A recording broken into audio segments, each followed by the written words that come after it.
বিশেষভাবে আহ্বান করা হচ্ছে। এবং সম্মানিত উপস্থিতি শিক্ষক মন্ডলী, আমরা আজকে দুঃখের সঙ্গে জানাই ক্লাসরুম পরিত্যাগ করে আজকে আমাদেরকে রাজপথে দাঁড়াইতে হচ্ছে। কেন দাঁড়িয়েছি? ন্যূনতম একটি দাবি নিয়ে। আজকে সরকারি কর্মকর্তা কর্মচারীরা 45% বাড়ি ভাড়া পায়, আর আমরা দাবি করেছি মাত্র 20%। সেটি তারা দিতে অস্বীকৃতি জানিয়েছে। সেটি প্রদান করার ব্যাপারে তারা বিভিন্ন প্রকারের টাল বাহানা শুরু করেছে। আমরা দেখতে পাচ্ছি ব্রিটিশ আমল থেকে এই জাতিকে অশিক্ষিত রেখে এই জাতিকে তাদের শাসনের চাপ প্রয়োগ করার অপচেষ্টা চালানো হয়েছে। আজকে দেশের যারা বড় বড় কর্মকর্তা রয়েছেন তারা এসি রুমে অফিস চালিয়ে আমাদেরকে এই রোদের মধ্যে রাজপথে দাঁড় করিয়ে রেখেছেন। তারা চিন্তা করেছে যদি জাতিকে অশিক্ষিত রাখা যায় তাহলে এই অশিক্ষিত জাতিকে যেমন খুশি তেমন ভাবে শাসন করা যাবে।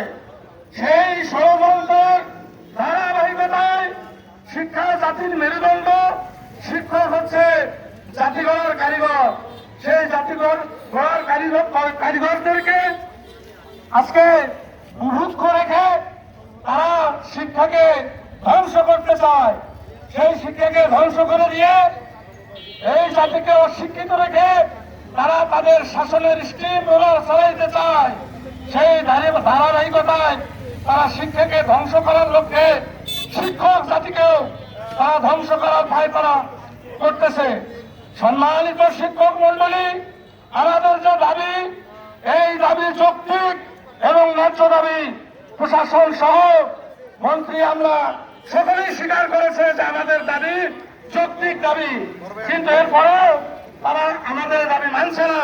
কারণ এই জাতি শিক্ষিত হবে, তাদের সন্তান আমলা, মন্ত্রী, এমপি এবং ডিসিএসপিদের সন্তান বিদেশে পড়াশোনা করে, আর আমাদের এই সন্তানদেরকে, এই সাধারণ মানুষের সন্তান যেন শিক্ষিত হতে না পারে, তারা যেন যেমন খুশি তেমন শাসন ব্যবস্থা পরিচালনা করতে পারে, শোষণ করতে পারে, সেই ধারাবাহিকতায় এই শিক্ষাকে তারা ধ্বংস করতে চায়।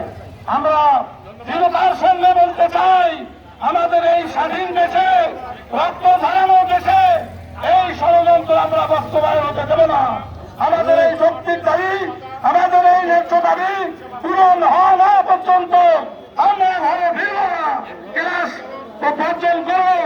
আমাদের দাবি অতি সত্বর মেনে নিয়ে আমাদেরকে ক্লাসরুমে পাঠিয়ে দেওয়ার জন্য আমাদের যে দায়িত্ব, সেই দায়িত্বে ফিরে যাওয়ার জন্য আপনাদেরকে উদাত্ত আহ্বান জানিয়ে প্রশাসনকে, দেশের পরিচালক যারা আছেন তাদেরকে উদাত্ত আহ্বান জানিয়ে সকলকে যা কষ্ট করে এসেছেন সবাইকে ধন্যবাদ জানিয়ে আগামীতে আমাদের দাবি পূরণ না হওয়া পর্যন্ত আমরা রাজপথ ছাড়ব না, এই আহ্বান জানিয়ে আমার সংক্ষিপ্ত বক্তব্য এখানে শেষ করছি।